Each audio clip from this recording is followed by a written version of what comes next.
Hello किसान भाइयों, कैसे हैं आप लोग। आशा करता हूं आप सभी लोग अच्छे होंगे। किसान भाइयों, जैसा कि मैंने आपको गेहूं की फसल पर पहले भी आपको वीडियोज बनाकर दी हैं कि किस तरह से आप अपनी फसल को अच्छा कर सकते हैं। जैसे कि हमारी गेहूं की फसल अब 110, 120, 115 इस तरह से इतने दिन की हो गई है।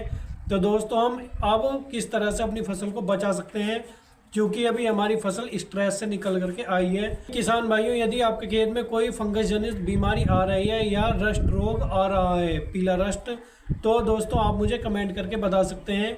और किस तरह से आप अपने गेहूं के दाने को मोटा, चमकीला और जिससे बालियां भर जाएं, तो उसके लिए आप क्या काम करें, आज हम इन्हीं सब बातों पर चर्चा करेंगे। और मेरे पास कमेंट आ रहे थे किसान भाइयों की जो हमारा बीज होता है, जो हम बाज़ार से लाते हैं, वो काफ़ी महंगा होता है और हमें हर साल ख़रीदना पड़ता है। तो आप अपने जो आपकी गेहूं की फसल है उससे आप किस तरह से अपना बीज बना सकते हैं, जिस तरह से बाज़ारों में मिलता है ऊंचे दामों पर, उस लेवल का आप बीज अपने खेत में ही किस तरह से बना सकते हैं। तो दोस्तों चलिए शुरू करते हैं। मैं विकास राज आपके अपने YouTube channel I love farming में स्वागत करता हूँ।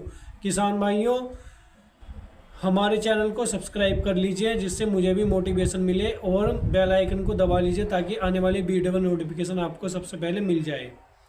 तो दोस्तों, सबसे पहले मैं आपको अपनी इस वीडियो में बताऊंगा कि किस तरह से आप बीज अच्छे से बना सकते हैं जो ऊंचे दामों पर बाज़ारों में मिलता है, उसकी क्वालिटी उसके मुकाबले हो आपके बीज की।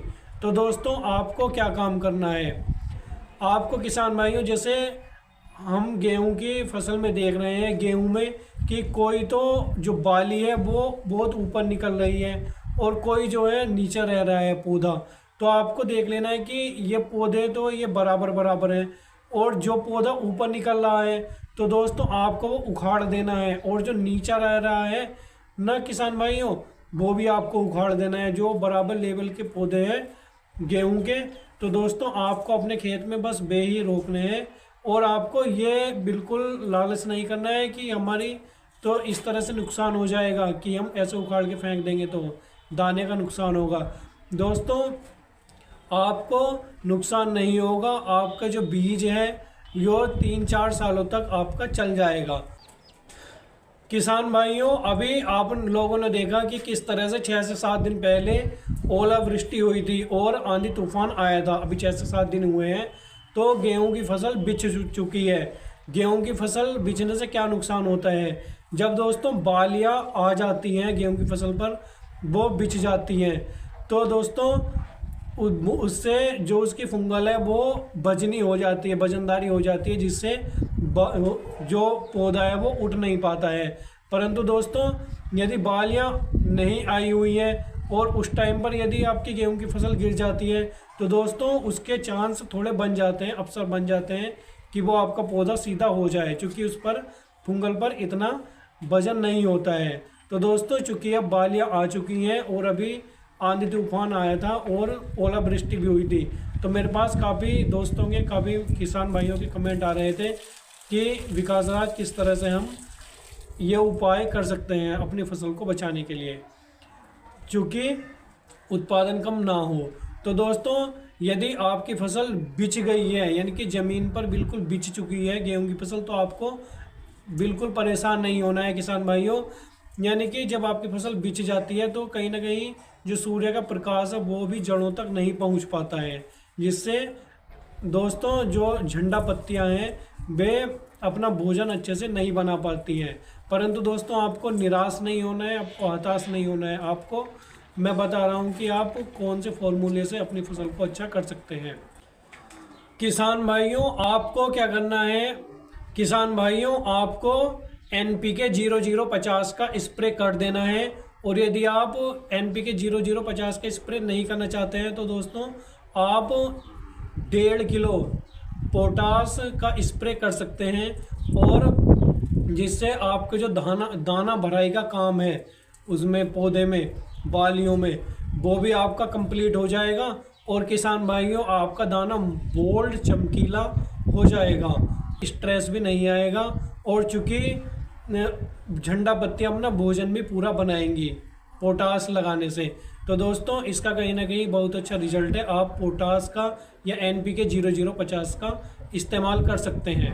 यदि किसान भाइयों आपकी फसल में फफूंद, येलो रस्ट या वाइट रस्ट आ रहा है तो किसान भाइयों आप नेटिवो का स्प्रे कर सकते हैं। इसके साथ मिला करके NPK 0050 के साथ मिला लीजिए, या दोस्तों 1.5 किलो पोटास के साथ मिला करके नेटिवो का स्प्रे कर दीजिए। ये 100 ग्राम का आता है एक पैकेट। और दोस्तों यदि आप नेटिव का स्प्रे नहीं करना चाहते हैं इसके साथ में, तो आप एम स्टार का स्प्रे कर लीजिए इसमें मिला करके। तो दोस्तों कहीं ना कहीं आपको फफूंद से और जो वाइट रस्ट और येलो रस्ट होता है इससे आपको राहत मिलती है। और चूंकि दोस्तों जैसे कि आप देख रहे हैं कि अब लंबी लंबी हवाएं चलेंगी, अब मौसम में परिवर्तन आने वाला है। चूंकि अब ये आज हो गई है 8 मार्च, और चूंकि दोस्तों मेरे किसान भाइयों जब लंबी लंबी हवाएं चलेंगी तो वो तेज़ी से ज़मीन सूखेगी और नमी उसकी ख़त्म हो जाएगी। तो यदि आपके खेत का तापमान 25 डिग्री सेल्सियस से अधिक हो जाता है, यानी कि आपका खेत ऊष्म हो जाता है, तो किसान भाइयों आपको सिंचाई कर देनी है। और मेरे किसान भाइयों जैसे कि मैं आपको बता दूं कि यदि आपकी फसल स्ट्रेस में रहती है तो कहीं ना कहीं आपकी फसल को दिक्कत आती है। दिक्कत क्या आती है दोस्तों, आपकी फसल अपना अस्तित्व बचाने के लिए कि कहीं मेरी पीढ़ी ख़त्म ना हो जाए, उसके लिए आपकी जो गेहूं की फसल है वो जल्दी से जल्दी दाना भराई का काम कर लेती है। यानी कि किसान भाइयों जो उसकी प्रोसेस है वो कहीं ना कहीं पूरी हो जाती है, कंप्लीट हो जाती है। तो दोस्तों अब बहुत से लोग मुझे कहेंगे कि ये क्या बात हुई कि ये तो काम पहले ही हो रहा है। तो दोस्तों जब कहीं ना कहीं किसान भाइयों ये काम पहले ही हो जाता है, दाना भराई का काम, और ये अपने अस्तित्व बचाने के लिए जल्दी ही परिपक्व हो जाती है, तो दोस्तों कहीं ना कहीं इसमें दाना भराई का काम अधूरा ही होता है और ये काम अधूरा रहता है। तो दोस्तों इस तरह से आपको ये खादों का और ये स्प्रे का इस्तेमाल करना है। अगर यदि आपको अब भी कोई क्वेरी है, यदि आपका कोई प्रश्न है, तो आप मुझसे पूछ सकते हैं कमेंट के माध्यम से, या मुझे कॉल कर सकते हैं। और बस दोस्तों मेरे किसान भाइयों आज की वीडियो में बस केवल इतना ही। मैं विकास राज आपसे विदा लेना चाहता हूँ। धन्यवाद।